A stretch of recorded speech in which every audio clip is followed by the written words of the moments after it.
बिलासपुर गांव में चंदू नामक एक किसान रहता था।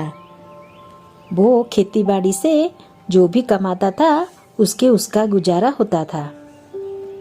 उसकी एक लौती बेटी थी जो शादी करके तो ससुराल गई थी, मगर कुछ दिनों के बाद ससुराल वालों ने दहेज के लिए उसको घर से निकाल दिया। तू 21 तोले सोने लाएगी तो घर में आएगी, नहीं तो यहाँ से निकल जा। ऐसे चंदू की बेटी निर्मला बहुत रोती हुई अपने घर में आई और आके अपने पिता के साथ रहने लगी। चंद्रू बहुत ही चिंता में रहता था, क्या करें, उसकी जितनी कमाई है उसे तो 21 तोले सोने की सपने भी नहीं देखा जा सकता। और कभी कभी चंदू ये भी सोचता था, अगर कैसे भी मैं उनको 21 तोला सोना दे दूं, वो लोग और कुछ मांगेंगे। ये भी उसके दिमाग में चल रहा था, क्या करेगा, कैसे इस समस्या का हल निकालेगा।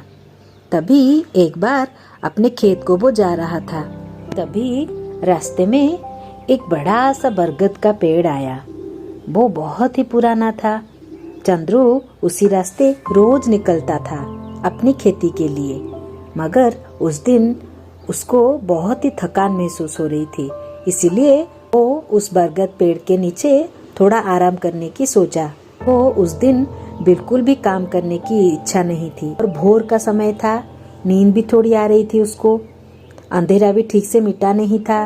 वो जाकर वही बरगद पेड़ के नीचे बैठ गया और थोड़ी आँख ही लगी थी कि अचानक से उसके ऊपर कुछ गिरा। वो चौंक गया और जैसे ही आँख खोल के देखा, एक बड़ा सा भूत उसके सामने खड़ा है और उसे देख रहा है। अरे, मैं तुझे अभी खा के साफ कर दूंगा। तुझे मैं इस रास्ते रोज देखता हूँ, मगर तुझे खा नहीं पाता था, क्योंकि तू तो मेरे पेड़ के पास बिल्कुल भी नहीं आता था। आज मेरी किस्मत में तू लिखा है, इसीलिए तुझे आज खा के मैं बहुत ही खुश होके आराम से मैं अपने काम में निकल जाऊंगा। चंद्रू ने जैसे ही सुना, डर के मारे कांपने लगा। अरे मुझे छोड़ दो, मुझे छोड़ दो, मुझे खा के तुम्हें क्या मिलेगा? मेरी एक ही लौती बेटी है, वो मेरे घर में मेरे इंतजार कर रही है। अगर तुम मुझे खाओगे तो उसका कोई नहीं है, वो अकेले कैसे जिएगी?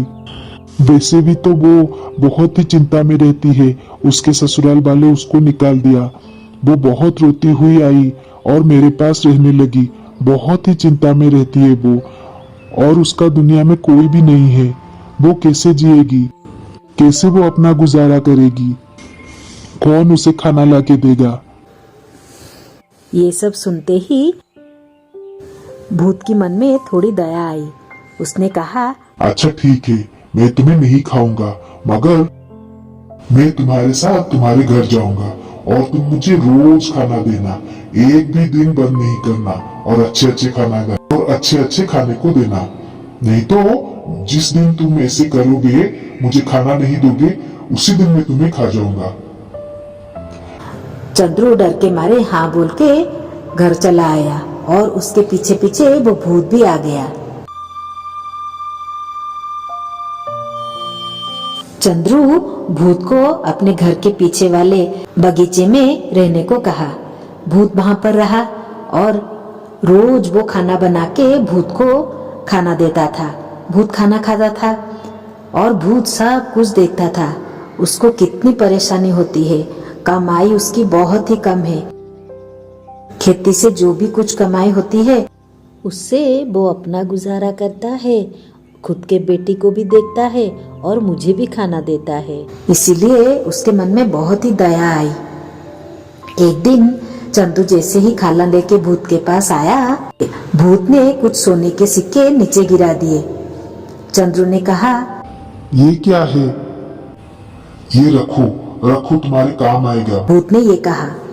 चंद्रू ने कहा, मुझे ये सब चीजें नहीं चाहिए, मुझे चाहिए मेरी बेटी कैसे अपने ससुराल में चली जाए और वहां पर अच्छे से खुशी से रहे। अच्छा ये बात है, ठीक है, तुम अपनी बेटी को उसके ससुराल विदा करने की तैयारी करो और उसके बाद जो होगा मैं ही देखूंगा।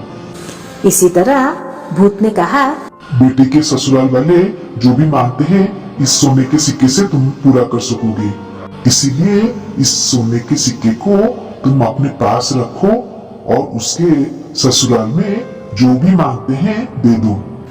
चंदू ने कहा, अगर मैं ऐसा करूंगा तो वो फिर से कुछ ना कुछ और मांगेंगे, इसीलिए वो कैसे जीवन भर इसी तरह व्यवहार ना करें, ऐसे कुछ उपाय करनी चाहिए। भूत ने कहा। चंद्रू ने अपनी बेटी को ससुराल भेजा और उसके बाद एक भी शिकायत उसके ससुराल से नहीं आई और कोई भी एक बार दहेज मांगने के लिए उसके घर नहीं आया, क्योंकि जब कभी भी उसके ससुराल वालों ने चंद्रू की बेटी को परेशान करते थे तभी भूत चंद्रू की बेटी के अंदर आ जाता था और इतना उत्पात मचाता था, घर के सारे लोग डर के मारे कुछ भी न कहते। इसी तरह उसके जीवन में खुशहाली छा गई और वो अपने ससुराल में आराम से रहने लगी, खुशी से रहने लगी। कोई भी डर के मारे उसको कुछ नहीं कहते। आगे की कहानी देखने के लिए हमारे चैनल को लाइक और सब्सक्राइब करें। आगे की कहानी बहुत ही जल्दी आने वाली है।